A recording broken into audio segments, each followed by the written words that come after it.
there's something to be said for knowing that something is likely to be resonant. There's also something to be said for seeing it in action.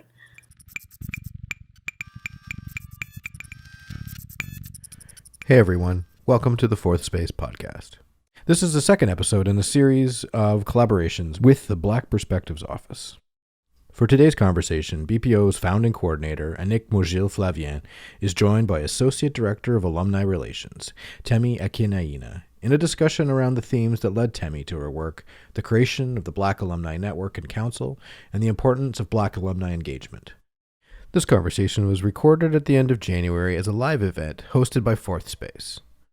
Hello, everyone. Welcome to the Black Perspectives live podcast series at Fourth Space Concordia. We'd like to begin by acknowledging that the Black Perspectives Office, Fourth Space, and Concordia University are located on unceded Indigenous lands. The Kanien'kehá:ka Nation is recognized as the custodians of the lands and waters on which we gather today. Tiohtià:ke, Montreal, is historically known as a gathering place for many First Nations. Today, it is a home to a diverse population of Indigenous and other peoples. We respect the continued connections with the past, present, and future in our ongoing relationships with Indigenous and other peoples within the Montreal community.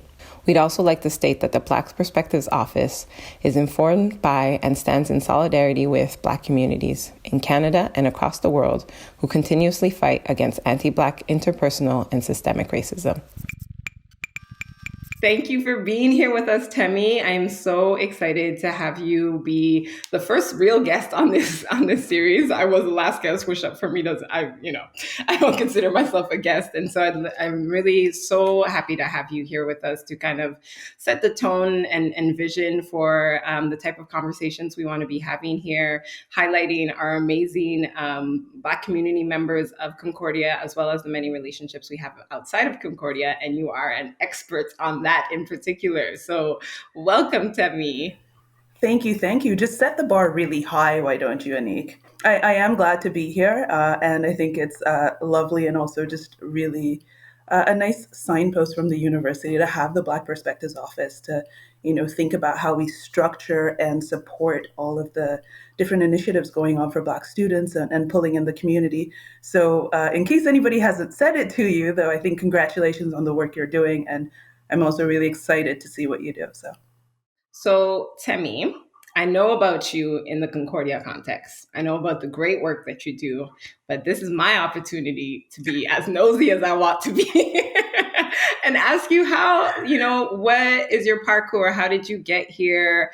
Tell us a bit about what you studied and all of these things. Especially, I know that we have a lot of students who like to listen in, and they see the end product and they don't know what the many pathways can be. So please tell us a little bit about your life. Fair enough. Okay. Well, so I think just to start it off, because I think there are some Nigerian students at Concordia, so I got to start out by shouting out the fact that I am Nigerian. I'm now first generation Canadian, but very proudly Nigerian Canadian. I came to Montreal to attend university, the other university down the road, but I also attended Concordia as well. And I studied history, both places. I love history. I think anybody who has spoken to me or worked with me knows that I'm possibly, I was going to say a little preachy, but I don't actually think I mean preachy. But let's just say I really love context. I will dive into, the relationships, the history, why things are the way they are. And I think that has helped me in my role, I know we have some students here, so I don't know if they're aware of what alumni relations really is, but once you graduate from Concordia, you become alumni. And how I got into this job was, as I was studying in history at Mcgill and then again at Concordia, I was thinking, my parents they both started out as professors in universities, and education is really important to kind of our family story. So I really wanted to work in supporting education and advancing education.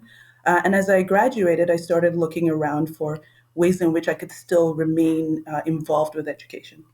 And that led me to Alumni Relations.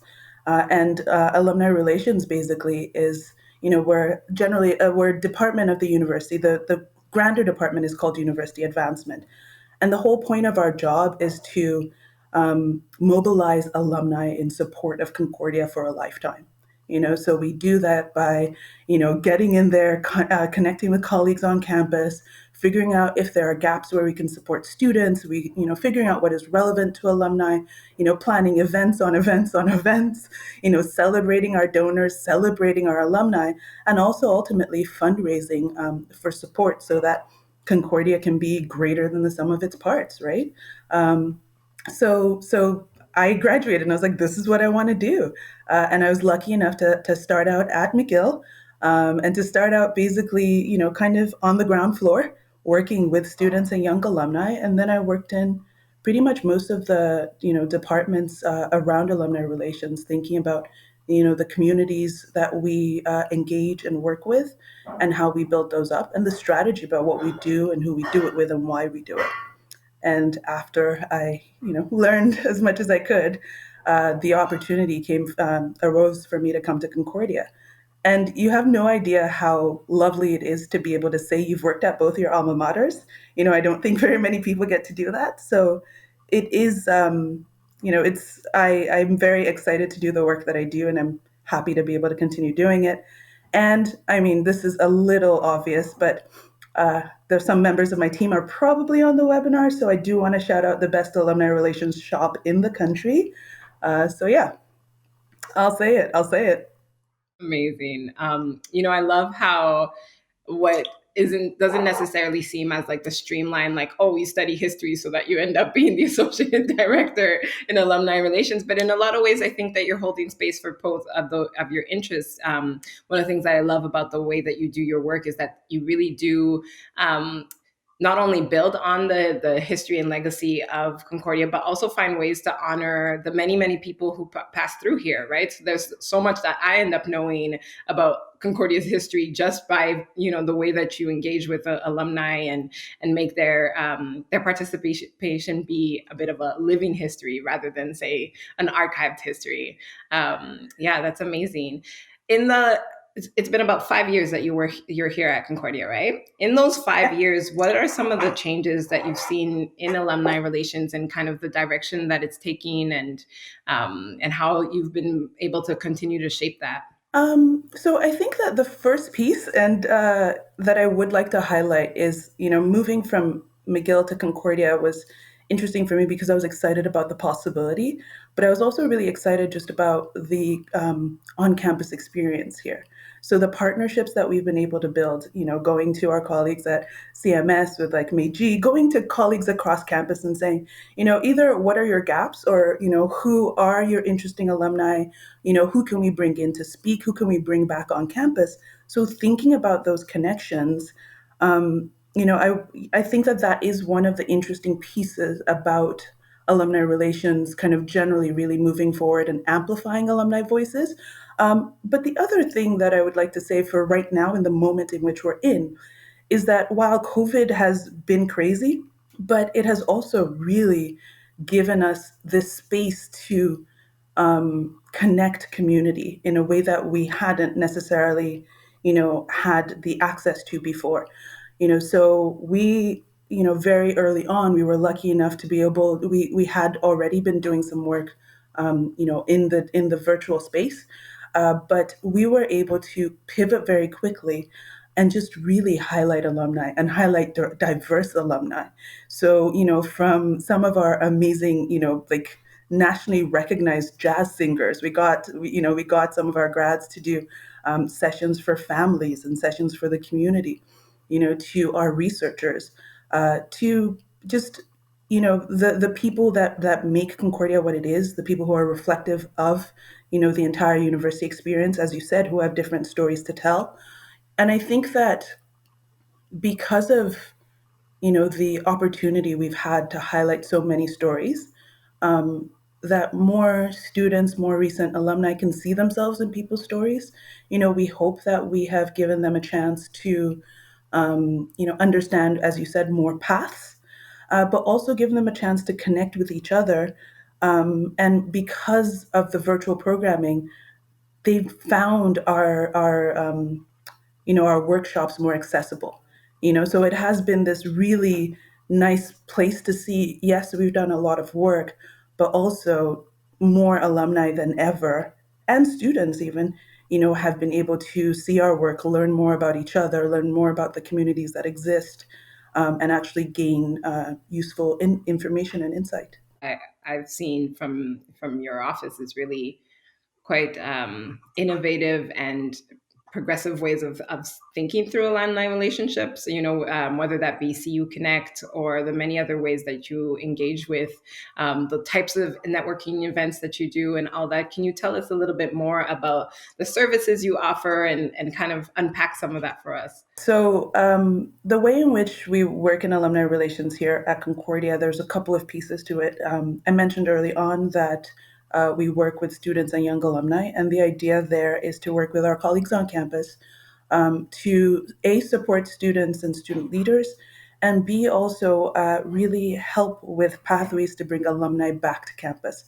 So whether that's virtually or in person prior to COVID, but really to facilitate these opportunities to showcase how alumni lives have gone after graduation, so that others can learn from it. So that's what we do with students and young alumni.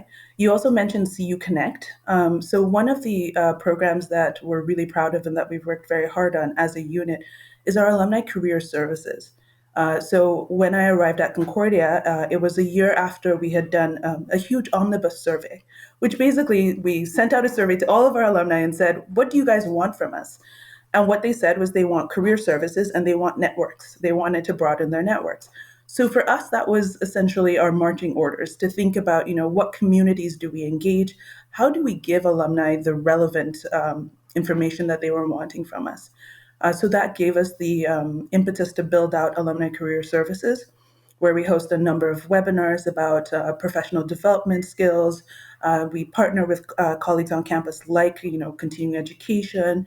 We bring in researchers. We highlight alumni speakers to really help you level up in your career at different levels. And part of our career services is CU Connect. And CU Connect is our mentor program, which allows our alumni mentors to engage with students and young alumni. So if you want to mentor, check out CU Connect. If you would like to mentor, please check out CU Connect. Um, and you see, my team is on it. So Olivia has posted the link in the chat. I appreciate it. I appreciate you. And so that's CU Connect really allows for, as I said, students and alumni to connect to review, whether it's review your LinkedIn, to review your CV, to discuss your past, to get the right kind of expertise that'll be able to move you forward. And this for us, you mentioned relationships. It's important to be able to build authentic relationships with each other. So students with alumni, alumni with students, alumni with the university. And, that's really our business is helping build these relationships. So we're really always trying to think through how do we allow people a chance to engage with the university in a way that makes sense for them and also hopefully moves the university forward. So with students, with fundraising, with volunteering. And volunteering is a third aspect that I'm just going to shout out. Concordia has a really strong volunteer tradition. So we have the Concordia University Alumni Association, which is basically a body of our volunteers who represent the voice of our 220,000 plus alumni. And so what they do is they just provide us with guidance and advice. They, think about, they reflect back what they're hearing from fellow alumni about what is important to the university or what is important to them and how the university can help support them. So we support our alumni groups, very intently, and we're always happy to hear what people are saying about whether it was their time at Concordia or how they want to be involved with Concordia today. So those are all pieces that we're kind of thinking through. And just as another aside, I mentioned communities earlier, and I think you're probably going to get to that. Definitely, very much so. And I think that it also speaks to what you were mentioning around building relationships between alumni and the university. And I think that, when we're speaking about marginalized communities in general, right, who navigates society as well as the institution with their own experiences and load that can be. And so to think about how we re-engage them is really important. And you are the mastermind behind our Black Alumni Network and Council. Can you tell us a little bit about how this started, where this came from for you, and what type of work are you all doing right now? Yeah, so our Black Alumni Network and Council kind of comes out of a tradition of us, as I said, thinking about, what are our priority audiences and what are the audiences we want to engage. So prior to Black Alumni, we actually started with Women in Leadership. With my senior director and I, just at that point, Hillary Clinton had just lost, and we were thinking about the importance of women mobilizing. And it was, we just started reaching out. And every time we reached out and we said, we think it's important that women are able to, discuss matters of interest to them in that professional space and sphere. And every time we did that, people said, yeah, I'm super interested. Let's do this.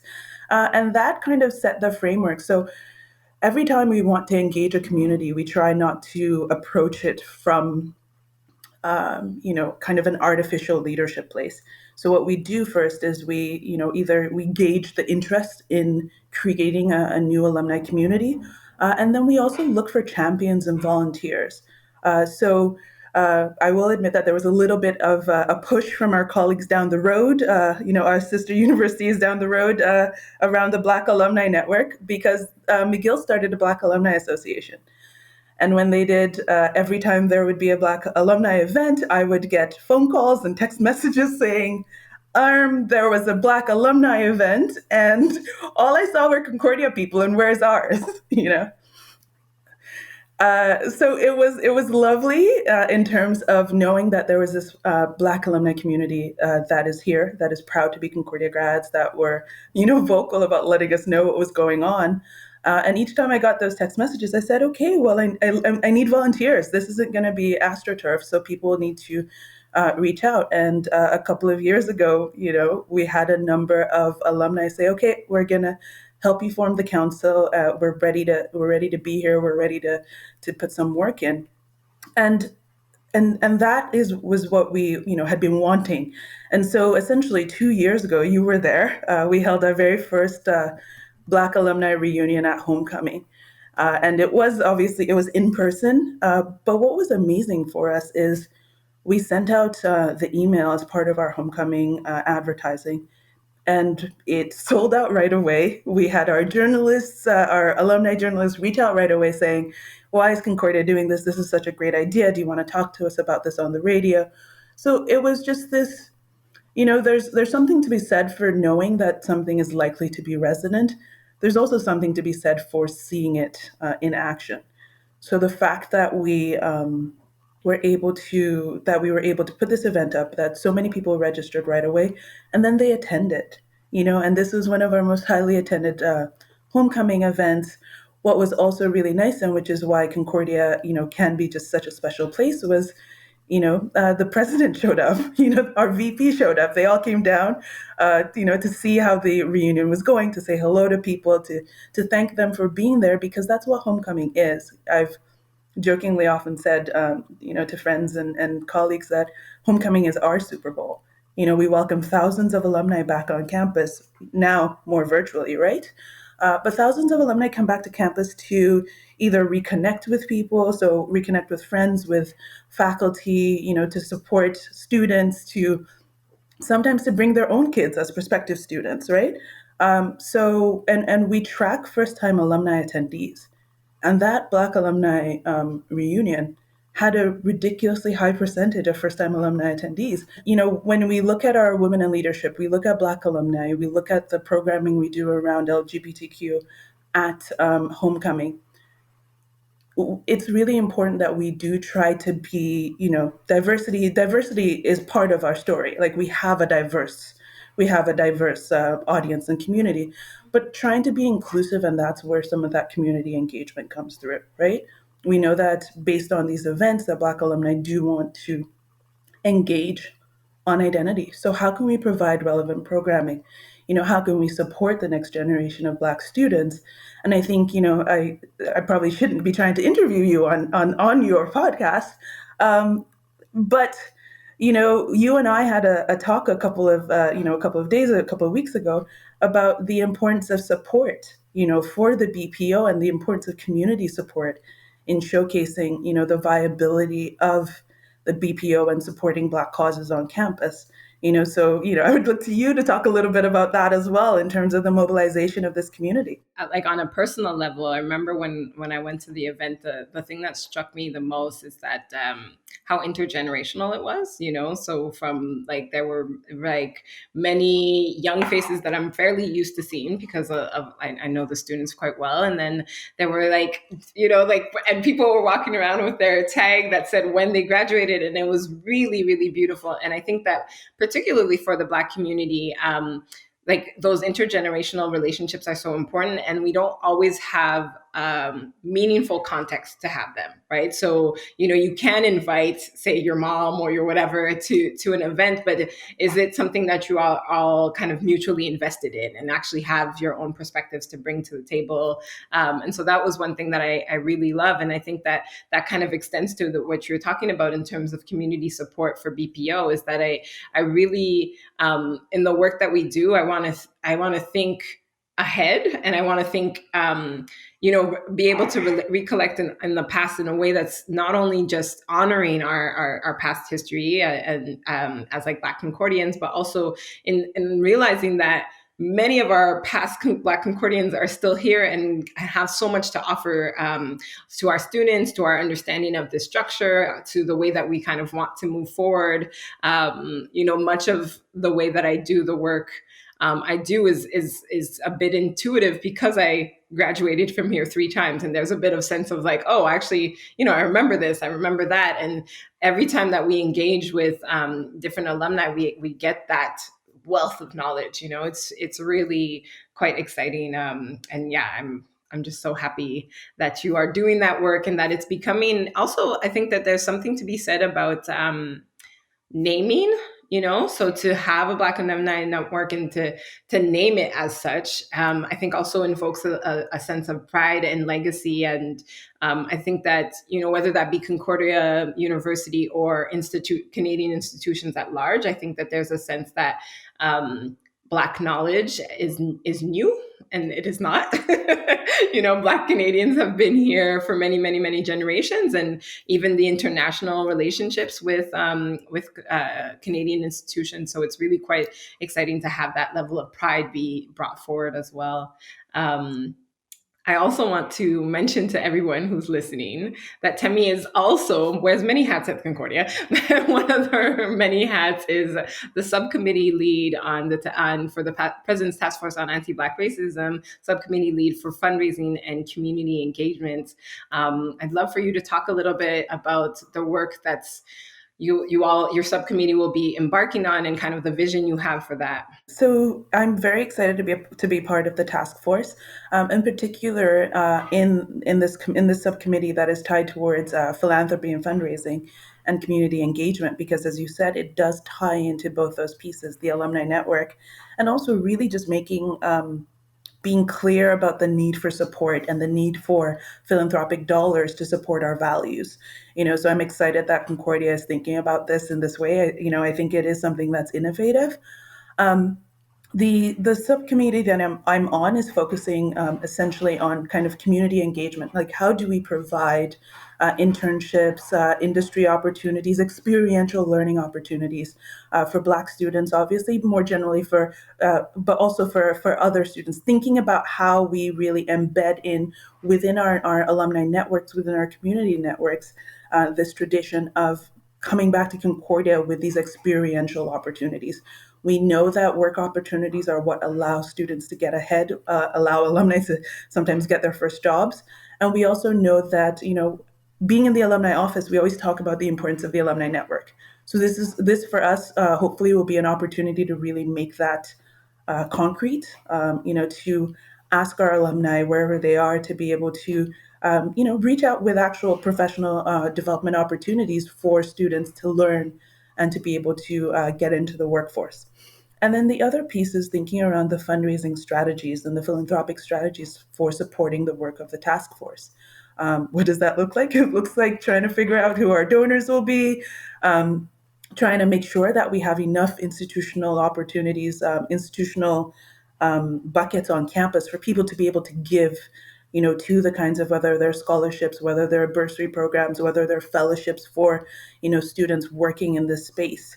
And also really just drilling down into what supporting some of this does for us from an advancement point of view as well. I've been able to tell a story of kind of the Concordia community and the different networks that are a part of the Concordia community, and that we raise funds for that proudly because that's a part of the university's priorities. So I think that was it in a nutshell because we're just beginning to work, obviously. But yes, yeah. It touches on something that you had told me a few months ago that really stuck with me. I'm miswording it, so I'm going to let you re-say it. But it was essentially that alumni is our biggest population at Concordia. So something. I'm sorry. You say it better. Tell me more. No, that's okay. And it's something that I've stolen from my boss because she says it all the time. But alumni generally are the largest stakeholder constituency at the university. So at Concordia, we're happy to say that we have over 220,000 alumni, right? So just think about that. When we started the conversation, I said, my job is essentially mobilizing alumni in support of Concordia for a lifetime. So if we could get, percentages of those, right? People who love Concordia, they want their kids to come to Concordia, or, students who are having an interesting time working, being at Concordia, studying, working, making connections for a lifetime. And also, we support those we support causes we care about. So that means showing up, attending events, volunteering, mentoring, and also ultimately giving to make Concordia a better institution as we move forward. So yeah. I love that, and I think that we often forget that.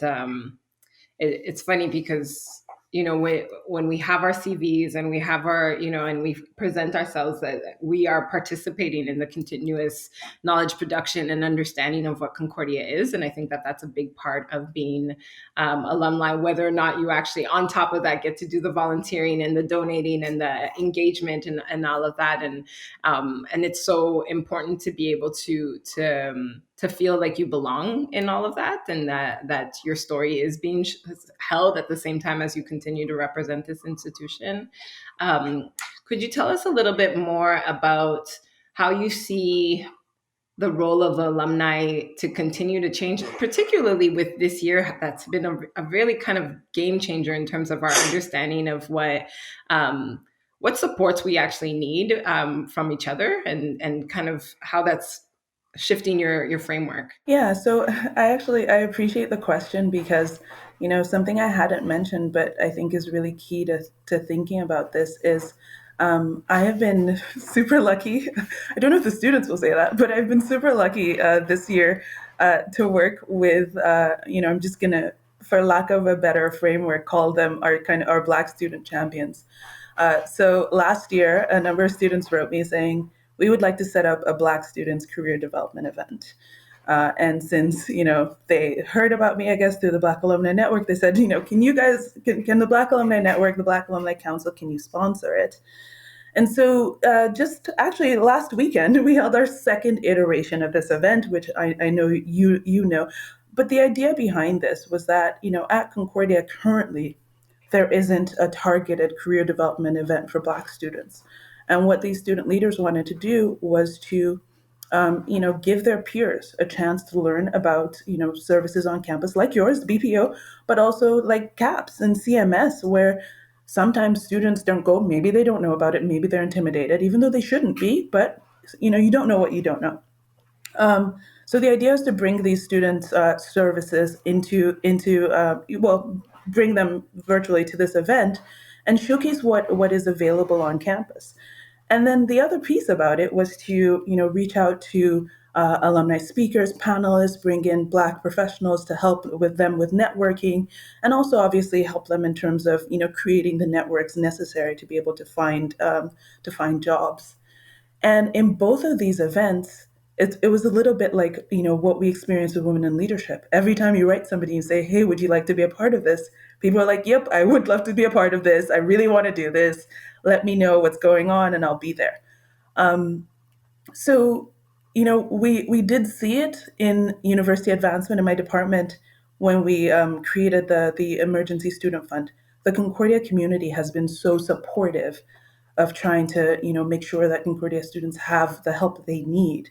So in everything we've kind of asked for this year, people have been like, yep, count me in. And, but especially around, specific networks and specific communities, I think we're going to see more of that, because the pandemic has flattened the barriers to access.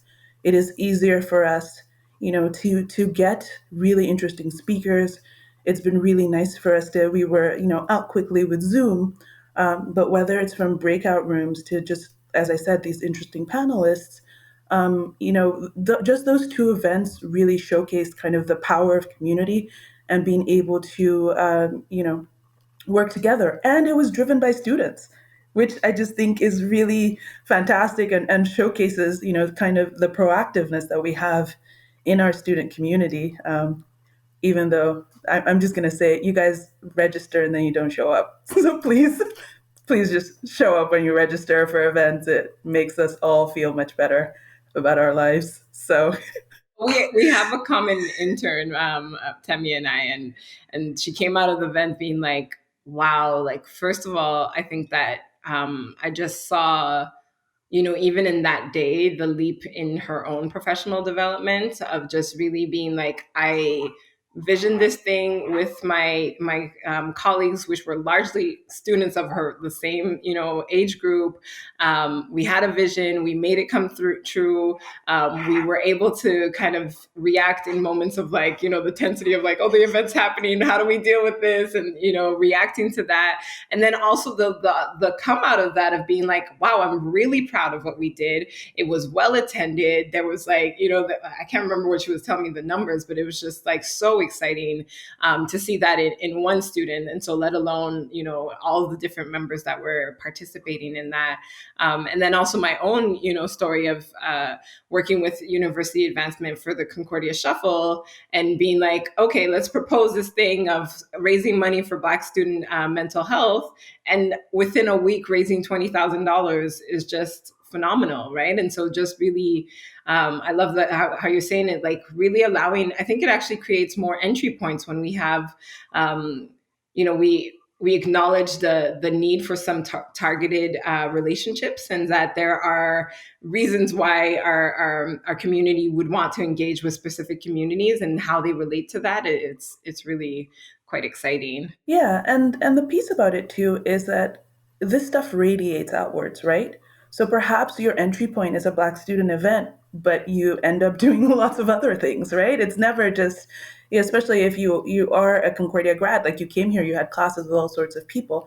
But sometimes, if what you would like to do at this moment is make sure that, say, for example, Black students can get into Microsoft, like I'm happy that works for me because then we're going to have successful alumni who can hopefully, kind of pay it forward, moving forward. And I will say that in terms of our programming, we do think about strategy. We think about, as I said, building communities generally. So we're always doing that work. So, whether it's a Black student, it's any other student, or alumni, it's really important to us that we, have meaningful opportunities for people to be able to connect with Concordia, feel proud about the association, and then also, do some of the things that we know are going to be important for students, are going to be important for our colleagues on campus, and also ultimately will be important for the university. And just to go back to your question, I know that you'd said, what are some of the pieces that you're kind of either excited about or, thinking strategically about moving forward from the alumni side. I want to highlight the importance of the work that your office has done, and also the importance of working with, the Office of Community Engagement. So hopefully being able to really just kind of build on the themes that you guys are already working on and thinking about. So, are about Black mental health and wellness. Like we know that this is already an identified theme. So can we find alumni to amplify that? Can we share alumni speakers with you? Can we highlight what you're doing? With the Office of Community Engagement, there's an emphasis there on social innovation, on community impact. Concordia also has that in its DNA. So again, highlighting that, amplifying that. And then, for us, our businesses, relationships, it's amplifying alumni voices. So trying to make sure that we're diverse and inclusive in what we do, whether it's with our topics and with our speakers, and building that in all around. Yeah, that's what I'm excited about. I think, that's what we're going to keep on trying to work on and build up. I want to kind of end this with two things. What is the thing that you love the most about your job? And then also, what is the thing that is the most challenging and that you could use more support in, whether that be from the larger community or the Concordia community? Those are heavy closing questions, huh? What do I love most about my job? Honestly, the people. I think that I will say I'm introverted, extroverted. So, I'm not totally a kind of go out there all the time and, smile with people. But I do love meeting people. I love hearing alumni stories. I like amplifying alumni stories. I like being able to work with my colleagues on campus. So just that piece of learning, both the good stories. And I think this actually leads me very easily into the challenging piece is that, even it does seem like there's still a lot of gaps, right? Just the scale of the things we can do, whether it's with alumni or with supporting campus partners.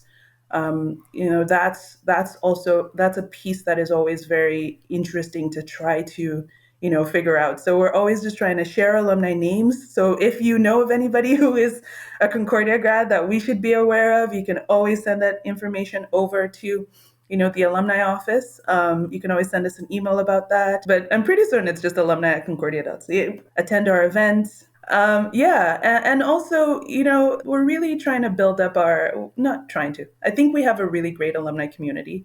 But I would like to invite all Concordia alumni to feel that they have a place hanging out with us, working with us, volunteering, mentoring. So we do hope that alumni feel invested in the university, or if not, we can work on that relationship. But at the very least, that they can let us know about their successes, so that we can share them, with the rest of the alumni and student community. If there's any alumni listening right now, please get in contact with Temi, and also keep listening to the series, because there's going to be many members, like entry points for how to connect with Concordia and the larger knowledge that's around us. Is there any final words that you would like to make known by everyone, Temi? Sure. I think the piece that I do just always want to stress is the importance of alumni to the university community, right? Alumni really exist as, supporters of students, as champions of the university, and ultimately also, really bringing in kind of that fundraising and volunteering piece. So I hope I hope that our conversation has, given those, especially the students listening to the webinar, a little bit more information about this. Also, in terms of the people who work at the Alumni Relations office, we are all really nice. So if you see an event, please feel free to, sign up for our events. Tell your friends if you're doing interesting stuff on campus.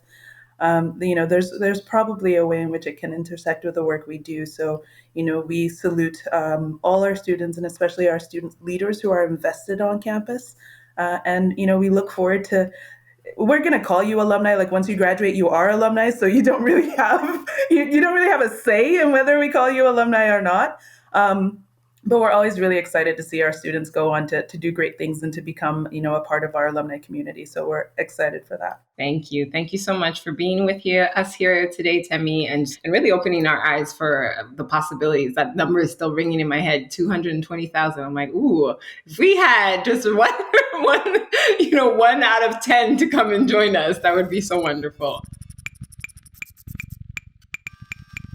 Thank you for listening to the Fourth Space podcast. You can follow us on Facebook, Instagram, Twitter at CU Fourth Space, and wherever else you find your podcasts. The podcast is hosted by me, Douglas Moffat, and produced by Annick Maugile Flavien. Editing by Chloe Lalonde and Makai Hallgrove. Social media and web support by Kari Balmstead. Our theme music is courtesy of Supercontinent. Thanks, and see you soon.